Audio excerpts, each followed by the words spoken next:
रात के 11 बज चुके थे लेकिन अभी तक सूरज का कोई पता नहीं था। उसने शोभा को फोन पर बता दिया था कि उसे देर हो जाएगी और वह बिना इंतजार किए खाना खाकर सो जाए। चाबी उसके पास थी, वह आकर खुद दरवाजा खोल लेगा। शोभा ने उसकी बात मान ली थी, लेकिन फिर भी उसकी बेचैनी कम नहीं हो रही थी। उसकी बेटी मुस्कान कब की सो चुकी थी, लेकिन वह अब भी सूरज के इंतजार में थी। समय बिताने के लिए उसने रेडियो पर पुराने गाने लगा दिए और धीरे धीरे उन्हें सुनते सुनते उसकी आंख लग गई। अचानक किसी हलचल से उसकी नींद टूटी। उसने रेडियो बंद करने के लिए हाथ बढ़ाया, लेकिन तभी गाने के बोल सुनकर ठिठक गई। अपने जीवन की उलझन को कैसे मैं सुलझा, हम बीच भावर में नाव है, मेरी कैसे पार लगाऊं। गाने के शब्द उसकी जिंदगी से मेल खा रहे थे। उसके मन की उलझने किसी से छिपी नहीं थी। उसका मन बार बार यही सोच रहा था कि सूरज आखिर इतनी देर तक कहाँ था।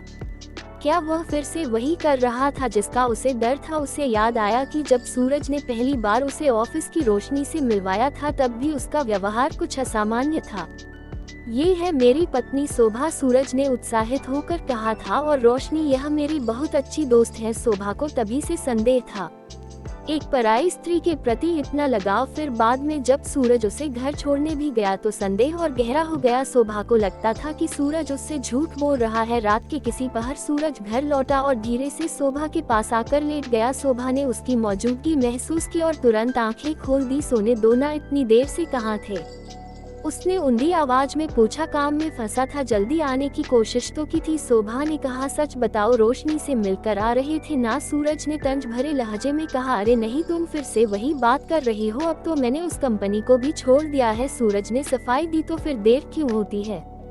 शोभा को अब भी यकीन नहीं था, अपना खुद का काम सेट करने में वक्त तो लगता है ना। सूरज ने बहाना बनाया। शोभा को उसकी बातों पर भरोसा नहीं था।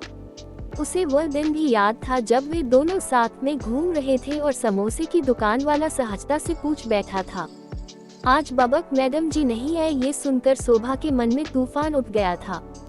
घर पहुंचते ही उसने सूरज से जवाब तलब किया था। सूरज ने लाख सफाई दी, लेकिन शोभा ने उसकी कोई बात नहीं मानी। आखिरकार सूरज ने कसम खाकर कहा कि वह रोशनी से अब नहीं मिलेगा, लेकिन क्या वह सच कह रहा था।